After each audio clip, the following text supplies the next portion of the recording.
Bonjour, comment ça va Bonjour. Lisa? Bonjour. Oh, salut, ça va? Oui, Je te connais toi, oui, tu vas bien? sûrement, oui. Bon, ben, Alors, bienvenue Eric. On est nombreux sur cette réunion Zoom il y a 5 orchestres à l'école qui sont présents aujourd'hui. ok.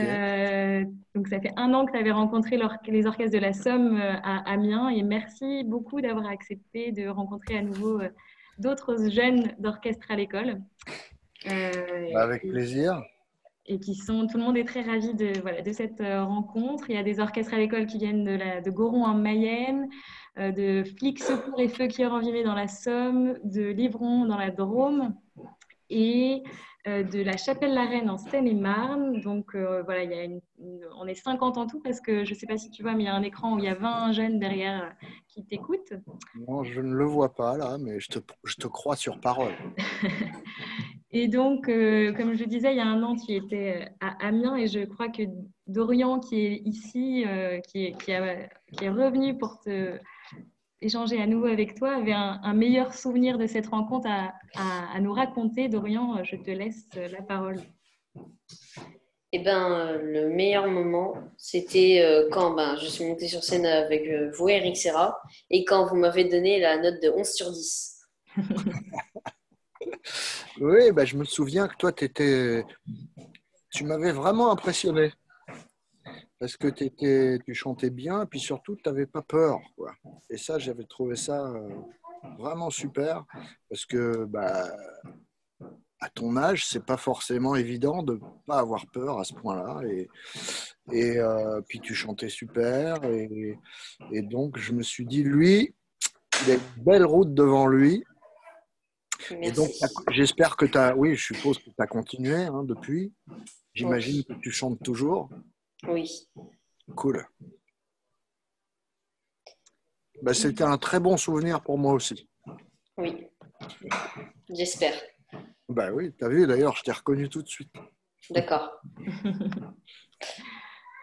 Bon, alors, je crois à part Dorian, en fait, les élèves qui sont ici n'étaient pas présents à la rencontre à Amiens, donc il y a plein de questions à te poser. Tout le monde a un petit peu planché cette semaine sur ce que tu avais fait et il y a beaucoup de questions. Et donc, on peut peut-être commencer sur toutes les questions sur ton parcours et ton métier. Et je crois que Gabriel de Feuquières-en-Vimeux avait une question à ce sujet. Donc, Gabriel, tu peux activer ton micro si tu veux et puis poser ta question.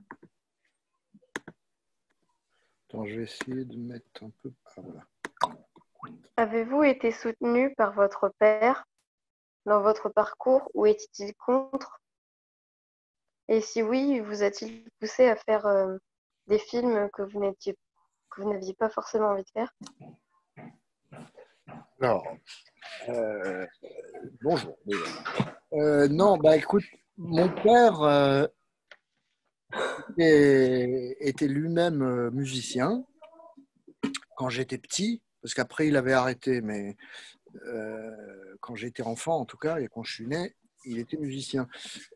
Donc il avait, et il était chansonnier plus précisément, et donc c'était son métier. Il était donc c'est pas exactement la même chose que moi, c'est-à-dire on faisait pas le même métier, mais c'est quand même un métier, si tu veux, dans le milieu de la musique et dans le milieu artistique.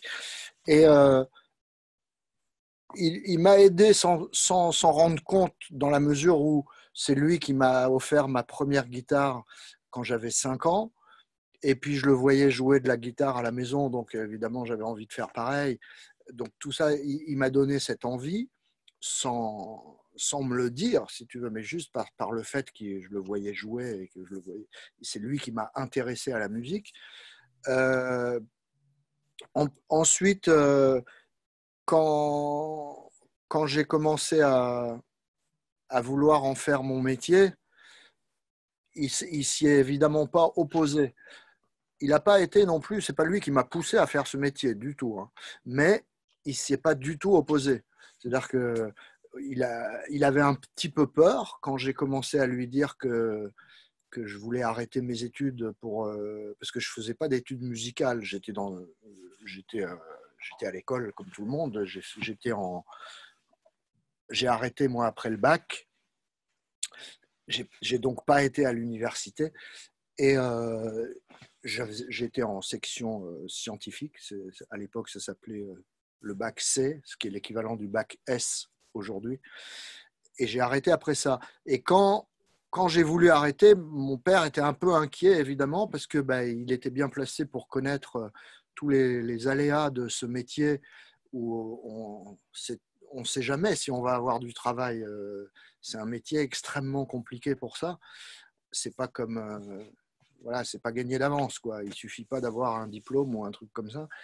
Et donc, évidemment, ça le rassurait pas que je décide de faire ce métier. Mais en même temps, donc il me mettait en garde, si tu veux, attention, c'est pas un métier facile, etc. Mais par contre, il s'est pas opposé à ce que je fasse ça. Donc, il m'a jamais bloqué. Et puis, je dois dire quand même que le jour où j'ai commencé à gagner ma vie grâce à ce métier, alors moi, j'ai eu un peu de chance en plus parce que j'ai gagné ma vie assez vite. Et assez vite, je l'ai gagné pas mal même. Et mon père, évidemment, dès qu'il a été rassuré sur le fait que je ne meure pas de faim, il était super content pour moi et puis surtout, il était super fier, quoi. Et alors, quand j'ai commencé à faire les premiers trucs dont il a été particulièrement fier, c'est quand j'ai commencé à jouer, notamment avec Jacques Higelin à l'époque. Cette époque-là, en plus, c'était vraiment le sommet de la carrière de Jacques Higelin. Et je me suis retrouvé à 21 ans bassiste et chef d'orchestre d'Higelin. Donc là, mon père était super fier. Et puis ensuite, quand j'ai fait la musique de Subway, et puis le Grand Bleu, etc., là, évidemment, il était plus que fier. Et donc, il ne m'a jamais bloqué. Mais par contre, il n'a absolument eu aucune influence sur mes choix. Enfin, en tout cas, aucune influence directe et volontaire sur mes choix quand j'ai choisi de faire la musique de tel film ou pas. Non, ça, non. Parce que j'étais déjà... moi, j'ai commencé donc à être musicien professionnel à 17 ans et j'étais totalement indépendant. C'est-à-dire que j'ai rien demandé à personne. Je faisais ce que j'avais envie de faire et il m'a jamais... je lui ai jamais demandé conseil à ce niveau-là. Merci beaucoup, Eric. Je crois que Goron Alban a une question sur ce sujet. J'ouvre le micro, Loïc, ou je te laisse l'ouvrir, tu peux y aller.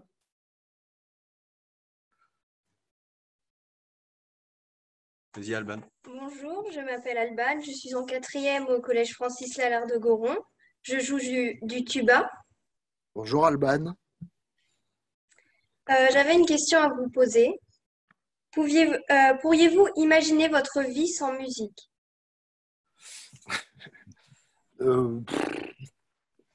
Franchement, ce serait difficile, mais enfin, oui, probablement. C'est-à-dire que s'il fallait vraiment, je pourrais l'envisager, mais évidemment, j'ai pas envie de l'envisager sans musique. C'est ma passion principale depuis toujours. Donc, ce serait très difficile d'envisager ma vie sans musique. Mais alors, oui, le cliché, ce serait de dire ah non, je pourrais pas vivre sans la musique. C'est pas vrai en réalité. Évidemment que je pourrais vivre sans la musique, je serais plutôt triste, mais je pourrais parce qu'il y a beaucoup de choses qui me passionnent.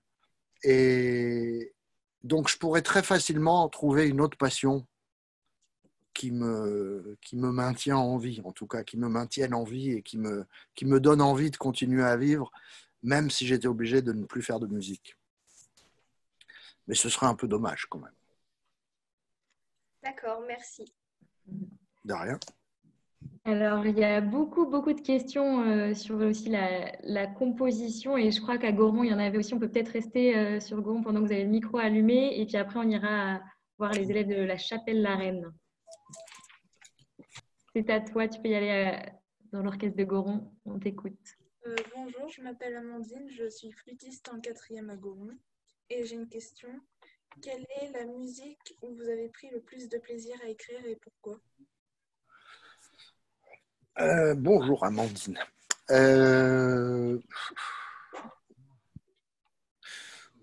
Alors franchement, il n'y a pas, je pense pas qu'il y ait une musique qui m'a procuré plus de plaisir qu'une autre à écrire.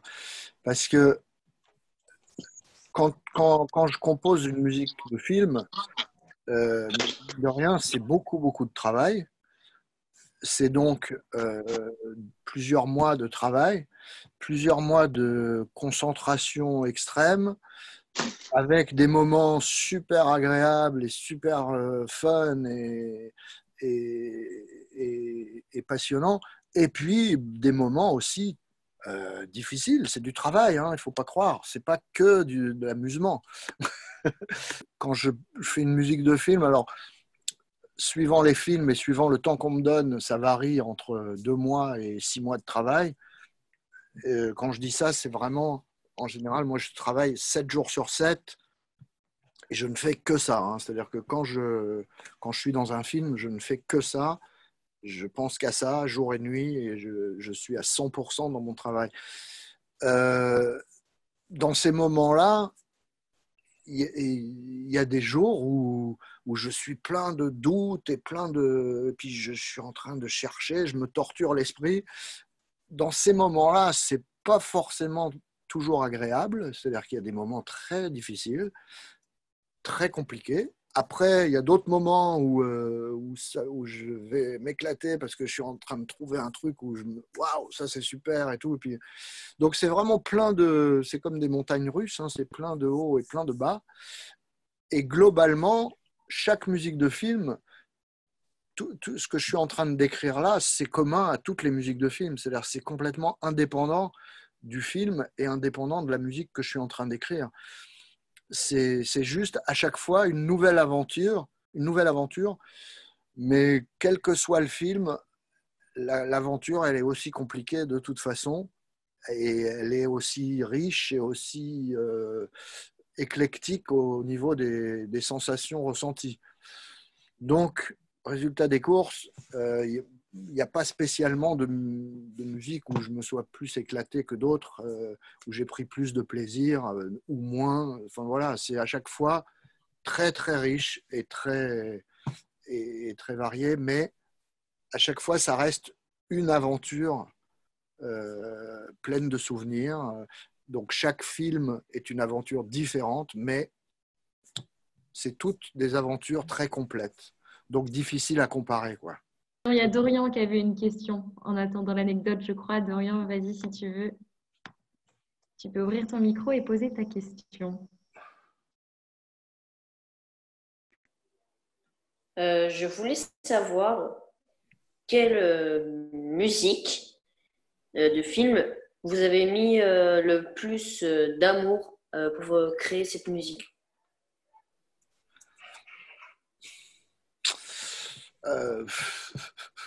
Ça, en général, je pense que, sincèrement, je pense que je donne toujours la même dose d'amour. C'est-à-dire, je donne le maximum à chaque fois.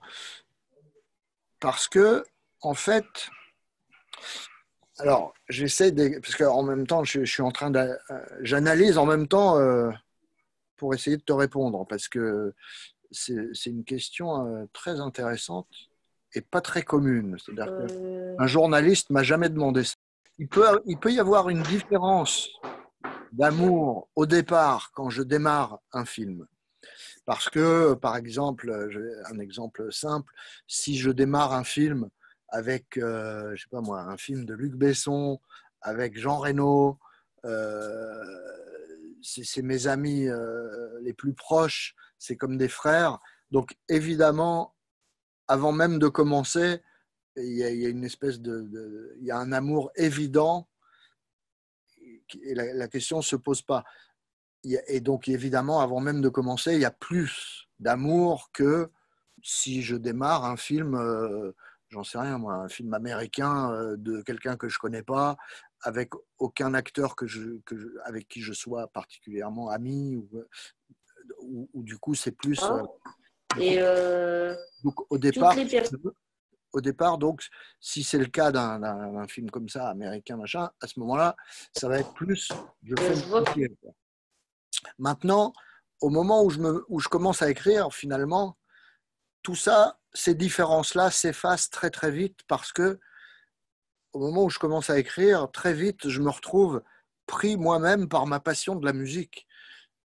Et je ne pense plus qu'à ça, quoi. C'est-à-dire qu'en fait, là, c'est l'amour de la musique qui prend le dessus sur tout le reste. Et du coup, finalement, à l'arrivée, je donne le maximum à cause de ça, à cause de cet amour de la musique. Voilà. Merci Eric. Et je crois que Lucie a une question très précise, Lucie de Feuquières en Vimeux, sur le chant du dauphin. Lucie, je te laisse si tu veux la poser. Tu peux activer ton micro et puis poser ta question à Eric Serra. Bonjour, je m'appelle Sorna Lucie, je suis au collège Gaston Vasseur et je fais de la trompette. Je vois ça, oui. Comment avez-vous fait pour créer le chant du dauphin dans le Grand Bleu? Bonjour Lucie. En fait, c'est un son 100% électronique, hein, c'est-à-dire c'est pas du tout un vrai son de dauphin. Et je me suis inspiré en fait des chants de baleines. Parce que les sons des dauphins, même si les dauphins ils sont super mignons et je les adore, mais en fait ils sont pas super bons chanteurs. Les baleines elles chantent beaucoup mieux que les dauphins.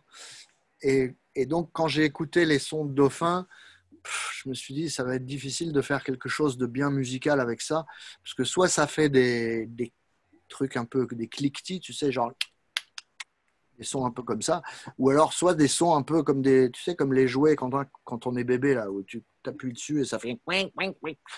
Donc les dauphins, c'est un peu des sons dans ce genre-là. C'est pas super mélodieux. Alors que les baleines, elles ont des chants super beaux. Ça fait des longues notes très belles. Donc je me suis inspiré des chants de baleines, mais j'ai fait un son très électronique. J'ai pas cherché à me rapprocher vraiment du vrai son de baleine, parce que j'aurais très bien pu les enregistrer avec ce qu'on appelle des sampleurs. C'est-à-dire c'est des machines, ordinateurs qui permettent d'enregistrer un son de la nature, par exemple, et ensuite, tu peux jouer avec ce son sur un clavier.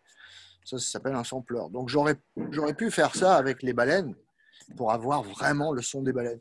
Mais j'ai préféré faire ça avec un son électronique parce que ça correspondait mieux à la musique que j'étais en train d'écrire. Et voilà. Mais en tout cas, c'est inspiré des chants de baleines et ça a fonctionné puisque tout le monde pense au dauphin, même si en même temps on sait que c'est plutôt un chant de baleine. Oui. Voilà. Merci. Ouais. Avec la trompette, c'est dur hein, de faire des chants de baleine. Est-ce que Élodie de la Chapelle La Reine, je crois qu'il y avait une question sur la composition et sur l'aide peut-être que pourrait parfois avoir ou pas Eric Serra. Est-ce que tu nous entends, Élodie? Est-ce que tu veux poser ta question? Bonjour, Bonjour. je m'appelle Élodie, je viens de la classe orchestre Castille, je suis en 4e.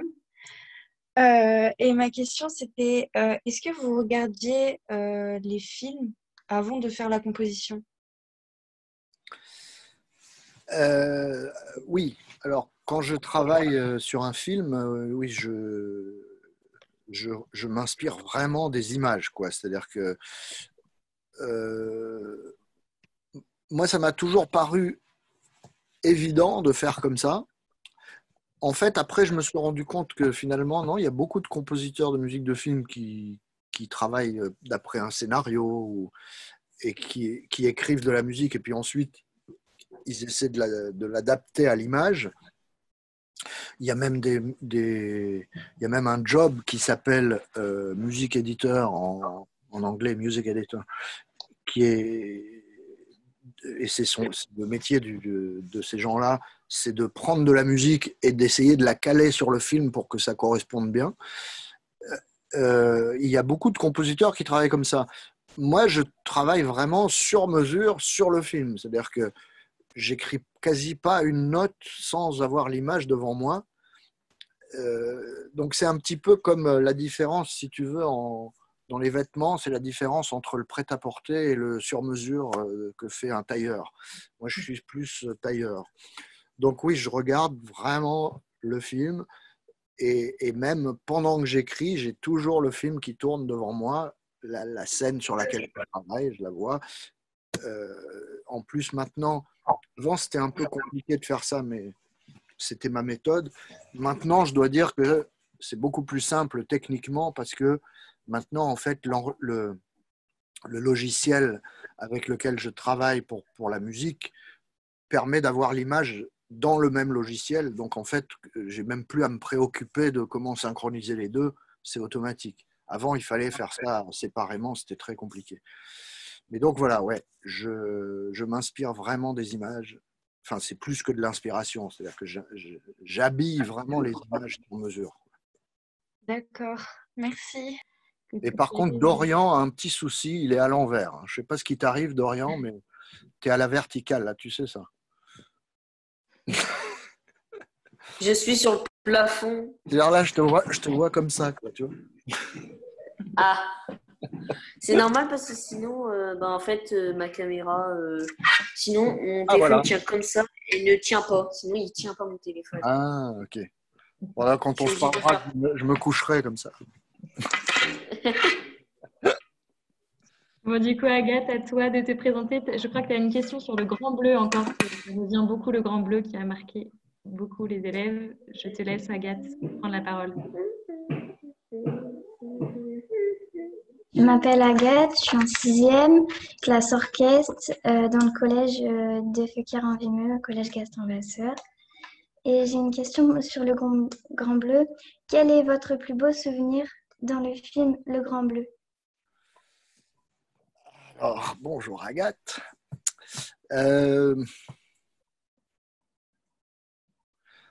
C'est difficile, j'en ai plein des beaux souvenirs, tu sais. Et notamment, j'ai des souvenirs d'être... En fait, les premiers souvenirs... Le Grand Bleu, c'est une telle aventure pour nous. Tu sais, ça a représenté 3 ans de notre vie pour le faire.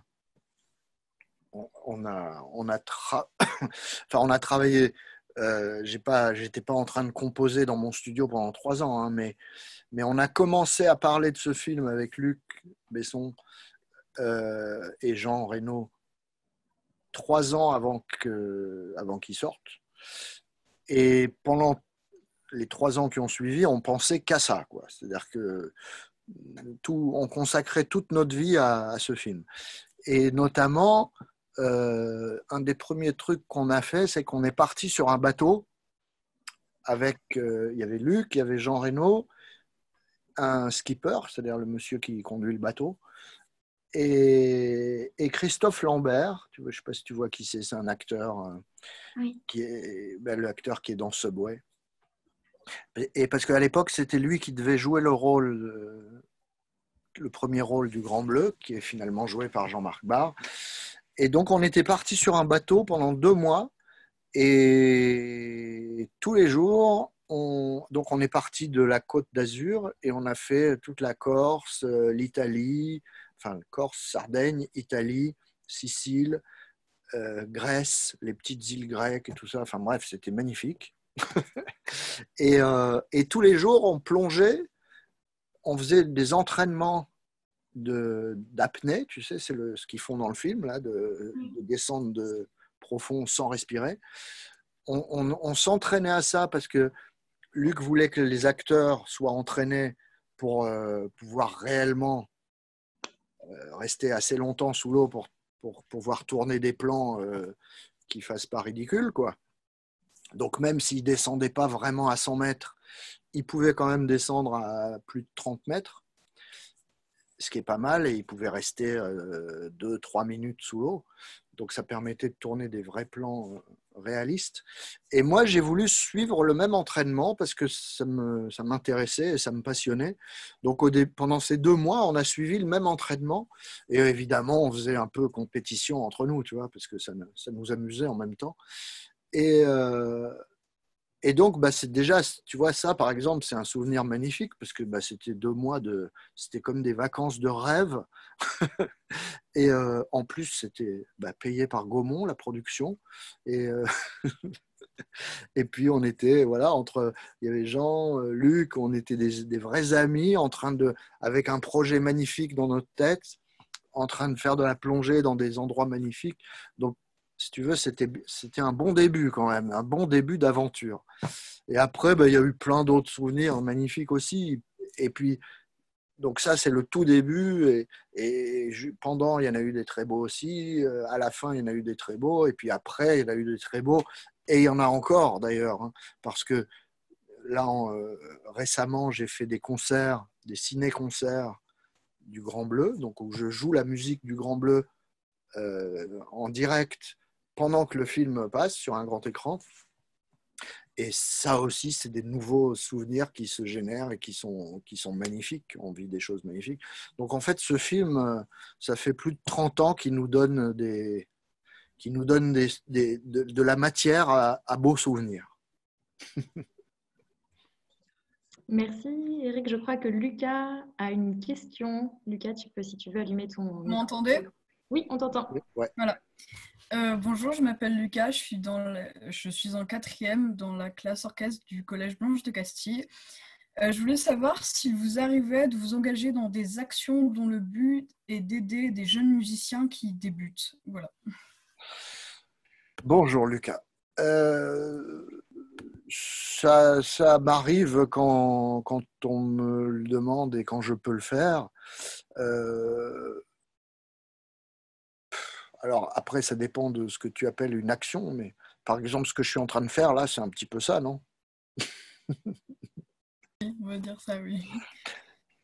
Donc voilà, oui, si on me le demande et si je peux, si c'est dans mes possibilités et mes disponibilités, en général, oui, je le fais, bien sûr, avec plaisir.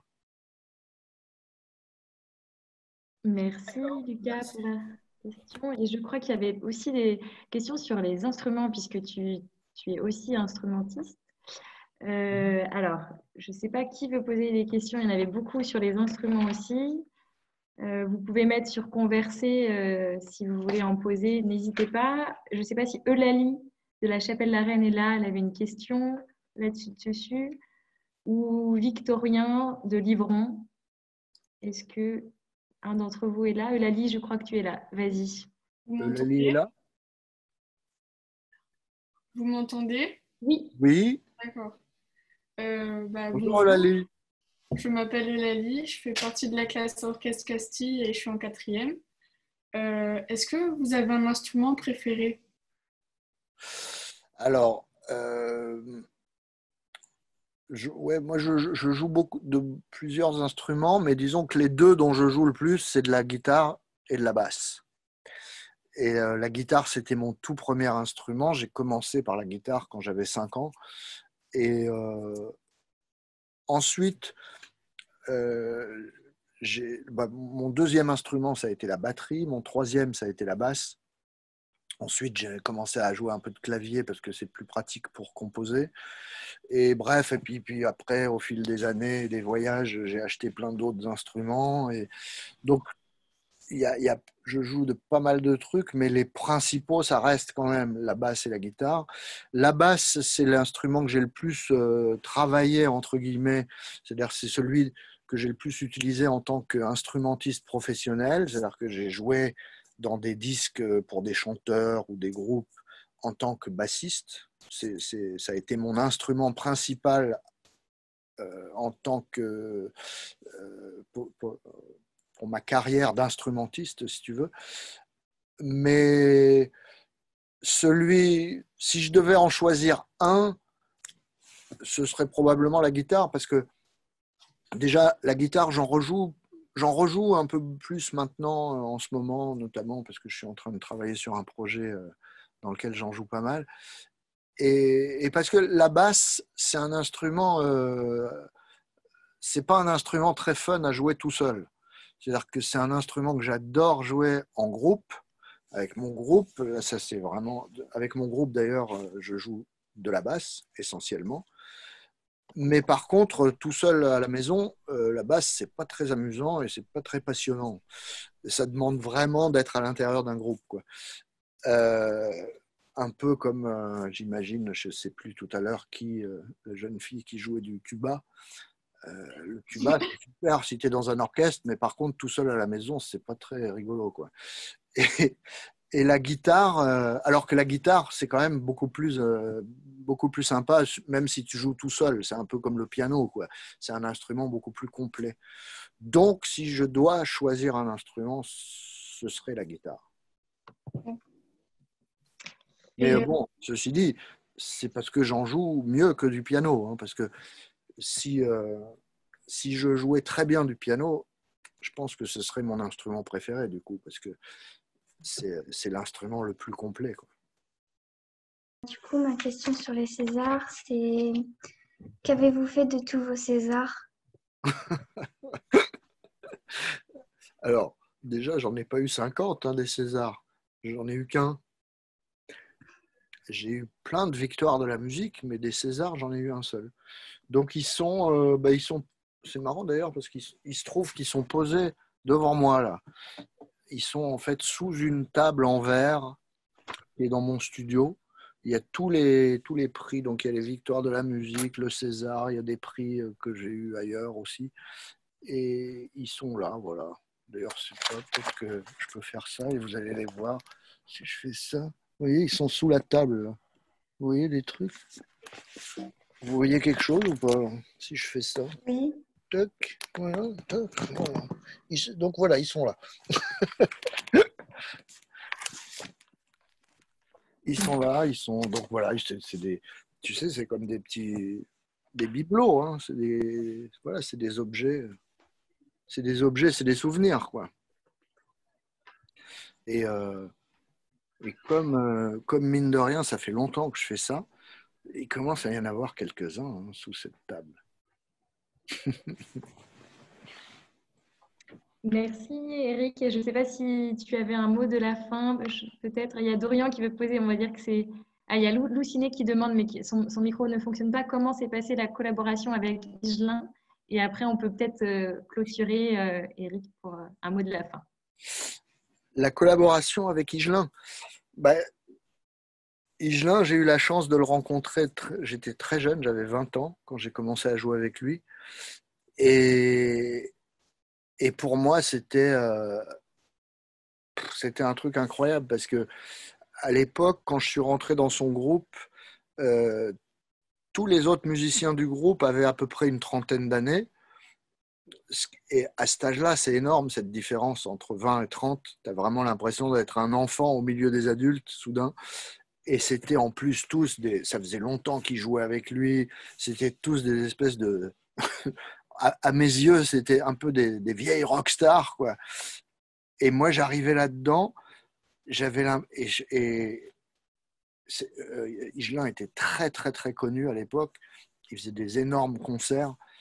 Et j'ai eu vraiment l'impression. Et avant de jouer avec lui, en fait, je jouais avec des gens pas connus du tout. Donc, j'avais du travail, c'est-à-dire j'avais la chance d'être déjà musicien professionnel, mais je travaillais avec des gens pas connus. Et là, je me suis retrouvé du jour au lendemain avec lui. En plus, 3 semaines après, il m'a nommé chef d'orchestre.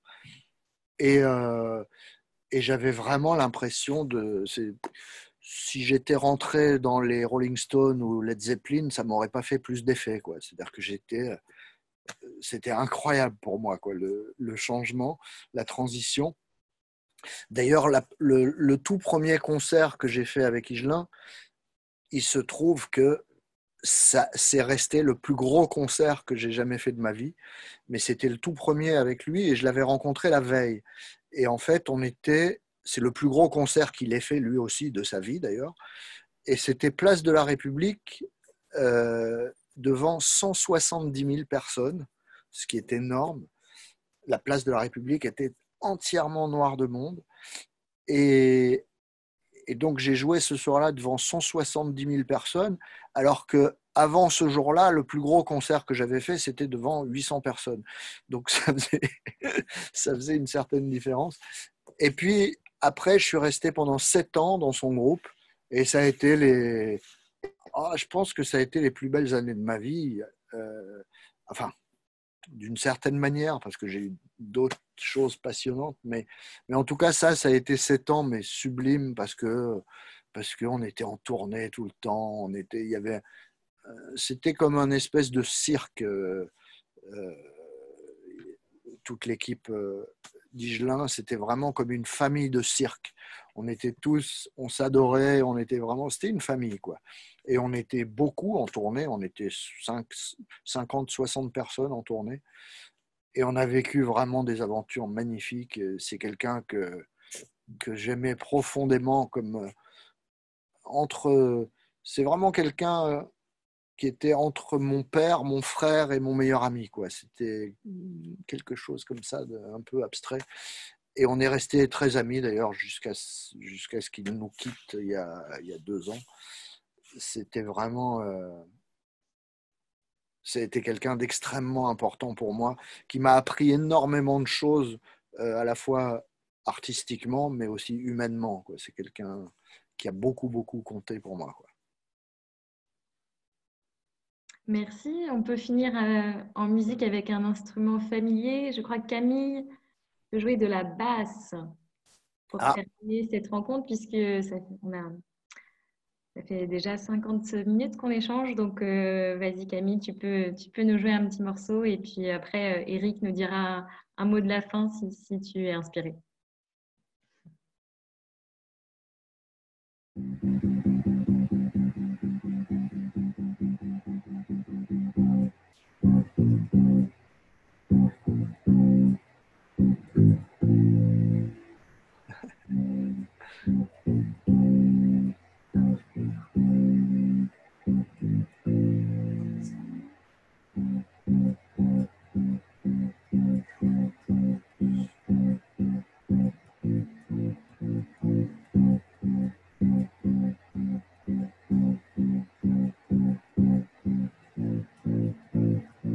Après, je crois que c'est bon parce que c'est...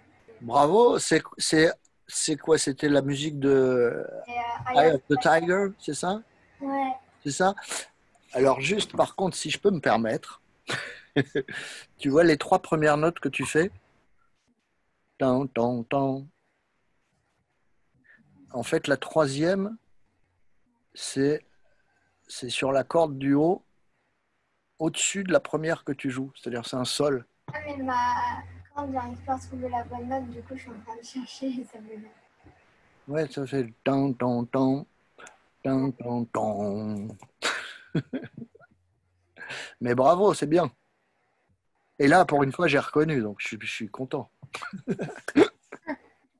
Merci beaucoup, Eric, d'avoir pris le temps d'échanger avec nous tous. Merci à tous les orchestres, tous les professeurs, tous les jeunes qui ont été présents pour cette rencontre. Et voilà, Eric, je te laisse le mot de la fin. Oula, le mot de la fin, je t'avoue que je n'avais pas prévu ça, mais non, merci à vous tous d'avoir été là, et c'est un vrai plaisir sincère de faire ça. C'est juste un peu bizarre, je dois avouer, parce que il y a un côté bizarre. On est en train de parler à un ordinateur avec plein de gens, mais sans qu'on soit vraiment face à face. Enfin, c'est un petit peu curieux, je trouve, comme situation, mais j'espère que j'ai répondu à vos questions. J'espère que ça vous a... que vous avez apprécié les réponses. Et en tout cas, moi, j'ai trouvé ça extrêmement sympathique. Et on refait ça quand vous voulez. Merci, Elisa. Si vous voulez, vous pouvez merci à tous les enfants. Merci beaucoup. Vous pouvez ouvrir vos micros si vous voulez. Merci beaucoup, Eric. Merci. Bah, de rien. Merci. Merci beaucoup. Eric Serra. Ouais, Dorian. Je voudrais savoir si je pourrais chanter une petite chanson pour vous. Ah bah, avec plaisir. Et moi, je veux savoir chez qui je peux dîner ce soir, là, de vous tous, parce que vous avez des jolies maisons et tout. Chez moi, je veux faire dîner. chez moi, ouais, je veux bien que vous venez dîner. Il n'y a pas de souci, je le prends avec succès. Il n'y a pas de souci, ma mère, elle dit. C'est gentil. Alors, vas-y. J'ai pas toujours trouvé les mots pour bercer tes rêves d'enfant. Ensemble, on est devenus grands. De bons points en double zéro, paralysés par tant d'amour, on s'apprivoise au jour le jour. Oh, oh, oh.